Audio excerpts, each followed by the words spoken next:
Israel has once again been shaken by a major claim from the Yemeni armed forces. On Thursday, September 25, 2025, the Yemeni military officially announced what they called a qualitative military operation. According to the statement, the strike directly targeted one of the most sensitive locations inside occupied Israeli territory. The announcement immediately drew regional and global attention, as it could represent one of the most significant escalations in the Middle East this year. Military spokesperson Brigadier General Yehia Sari declared that the attack was carried out using a newly developed weapon. A hypersonic ballistic missile named Palestine I was reportedly launched in the operation. According to Sari, this missile is no ordinary weapon. It carries an advanced warhead with guidance technology designed to bypass and penetrate Israel's famed Iron Dome defense system. For years, Iron Dome has been regarded as Israel's ultimate shield, but Yemen now claims it was breached. If true, the implications are extraordinary. Hypersonic missiles are capable of flying at more than 5 times the speed of sound while following unpredictable trajectories, making interception almost impossible. Sari added that this success marks a new stage in Yemen's military capabilities, developed in the spirit of resistance against Israel's actions in Gaza. At the moment, Israel has yet to confirm or deny these claims. The world is now waiting to see whether Tel Aviv will issue an official response. Until then, the situation remains tense, fueling speculation over how far Yemen's missile technology has advanced, and what it could mean for regional stability. The claimed impact of Yemen's strike was described as devastating. According to reports from Sana'a media outlets, the Palestine I hypersonic missile directly hit a critical target, Ben Gurion International Airport, Israel's main gateway to the world. The Yemeni armed forces stated that the airport was rendered completely inoperative, a symbolic and strategic blow to Israel's core infrastructure. If accurate, this would be one of the most damaging attacks ever reported against Israel's transportation network. The aftermath was described as chaotic. Eyewitness accounts claimed that millions of Israeli civilians rushed into underground bunkers as alarms sounded across major cities. Images circulated showing heavy black smoke rising into the skies above Tel Aviv, intensifying fears that the attack was far more destructive than Israel was prepared to admit.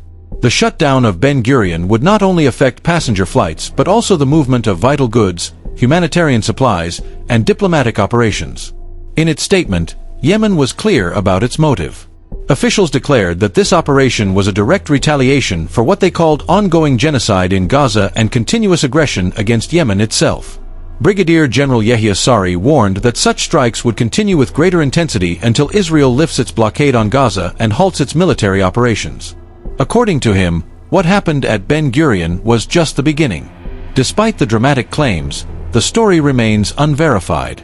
No independent international sources have confirmed the airport shutdown, and the Israeli government has so far declined to comment on the details. This silence has fueled speculation across global media and social platforms, amplifying the sense of uncertainty. For supporters of Palestine, the alleged strike represents a major psychological victory. For Israel and its allies, however, it raises urgent questions about security vulnerabilities at the very heart of the nation. The international reaction to Yemen's claim has been swift and divided. Military analysts argue that if a hypersonic strike truly took place, it would mark a turning point in the balance of power in the Middle East. Hypersonic weapons are considered cutting-edge technology, currently possessed only by a handful of major powers such as Russia, China, and the United States. The idea that Yemen could deploy such a weapon has left many stunned, raising pressing questions about where this technology came from and how effective the so-called Palestine I missile really is. On the other hand, some experts suggest the claim may be exaggerated, designed as part of an information war. In modern conflict, propaganda is often as important as the battlefield itself. By announcing a strike with unprecedented capabilities, Yemen may be seeking to shake Israel's confidence and inspire solidarity across the region. This interpretation is reinforced by Israel's silence, which creates an information vacuum that fuels speculation. Still, the potential consequences cannot be dismissed. If Ben Gurion International Airport truly suffered damage or disruption, the impact would go far beyond domestic travel. Diplomatic visits, trade flows, and international confidence in Israel's security could be severely undermined. Israel has always presented itself as a fortress of stability in a volatile region, but even a perceived breach could weaken that image. Meanwhile, across the Arab world and among pro-Palestinian groups globally, the narrative of a successful strike has already taken root. Social media channels flooded with messages of triumph, portraying the missile as a symbol of resistance and resilience. Whether true or not, the story itself has become a psychological weapon, reinforcing the perception that Israel is vulnerable. This blending of military action and narrative warfare is shaping how the world views the ongoing conflict. Attention is now turning to how Israel might respond. So far, Tel Aviv has remained silent, but reports from local sources suggest heightened military activity across several major cities. Armored vehicles and tanks have been seen moving through key routes, and the country's air defense systems are reportedly on high alert. Fighter jets have also been spotted taking off from bases in preparation for potential retaliatory strikes. While no official statement has been made, the signs point to Israel preparing a military response. Analysts warn that if Israel retaliates directly against Yemen, the conflict could expand dramatically. Yemen is closely linked with other resistance groups in the region, including those in Gaza and Hezbollah in Lebanon. Any escalation could open multiple fronts against Israel simultaneously, a scenario Israeli commanders have long feared. Fighting on several fronts would stretch Israel's military capacity and risk destabilizing the entire region further. Inside Israel, fear and uncertainty are growing. Local media have reported widespread anxiety following claims that Ben Gurion Airport was hit. Several international airlines are rumored to have temporarily suspended flights to Tel Aviv, though this has not yet been independently confirmed. If true, the implications are enormous. Israel could find itself increasingly isolated from international travel and trade, even if the physical damage proves minimal. Meanwhile, Yemen has seized this moment to amplify its message. Officials declared that the attack demonstrates their determination to strike back against Israeli aggression in Gaza. They stressed that each future escalation by Israel would be met with an even harsher response. This message is not only aimed at Israel but also at the wider international community, reminding the world that Yemen sees itself as a key part of the broader resistance axis. With no official Israeli response so far, the narrative is being shaped largely by Yemen's version of events. Even without independent verification, the psychological effect of Yemen's claim is already undeniable. On social media, hashtags related to #Yemen, #Palestine, and #Israel quickly trended worldwide. Thousands of posts, videos, and commentaries flooded digital platforms, blending support, speculation, and military analysis.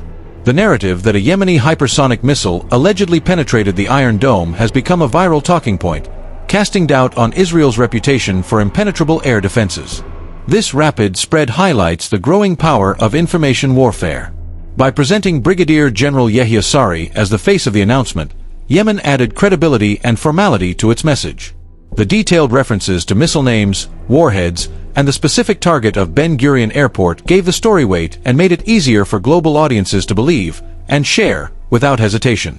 Analysts argue that even if the reality is less dramatic, Yemen has succeeded in dominating the media narrative. In the West, coverage has been far more cautious. Major news networks reported on the statement but highlighted the absence of independent confirmation. However, this cautious tone has ironically increased global curiosity. With Israel refusing to release details, speculation only grows stronger, leaving the public to wonder whether Tel Aviv is concealing damage or simply waiting for the right moment to respond. Meanwhile, pro-Palestinian groups have used the claim as a rallying cry. Demonstrations erupted in several cities with crowds waving Palestinian flags and chanting slogans of solidarity. For them, the symbolic victory is enough to ignite hope and determination, regardless of whether the technical details are proven. This dynamic shows that in modern conflict, winning the narrative can be as powerful as winning the battle itself. Yemen appears fully aware of this, using the momentum of information to turn a claim into a weapon of influence. The central question now is where this conflict heads next. Yemen has vowed to intensify its strikes until Israel halts its military campaign in Gaza and lifts the blockade. By claiming to possess and deploy a hypersonic missile, Yemen is sending a message that Israel's defenses are no longer untouchable. This not only emboldens regional resistance movements but also challenges Israel's strategic posture across the Middle East. If the situation escalates, the ripple effects could extend far beyond the region. The United States, Israel's closest ally, would almost certainly step in with diplomatic and potentially military support. At the same time, Iran, long viewed as a key backer of Yemen, might leverage this moment to exert greater pressure on Israel. Such dynamics raise the possibility of a broader regional confrontation, one that could draw in multiple powers and destabilize the already fragile balance in the Middle East. For Israel, the stakes are high. The Iron Dome, long promoted as the world's most effective missile defense system, is now under unprecedented scrutiny. If the Palestine I missile truly bypassed it, confidence in Israel's deterrence could be severely shaken. Conversely, if Israel proves the claim to be exaggerated or false, it will work to restore its image by showcasing its military superiority. Either way, the credibility of Israel's defense systems has become a global talking point. Ultimately, this alleged hypersonic strike has already altered the narrative of the conflict. Whether or not the details are independently confirmed, the story has fueled speculation, emboldened resistance groups, and left Israel facing uncomfortable questions. The world now waits to see if Tel Aviv will remain silent or launch a forceful retaliation. One thing is certain: regional tensions are once again at their peak, and the Middle East stands on the edge of yet another unpredictable chapter in its ongoing wars.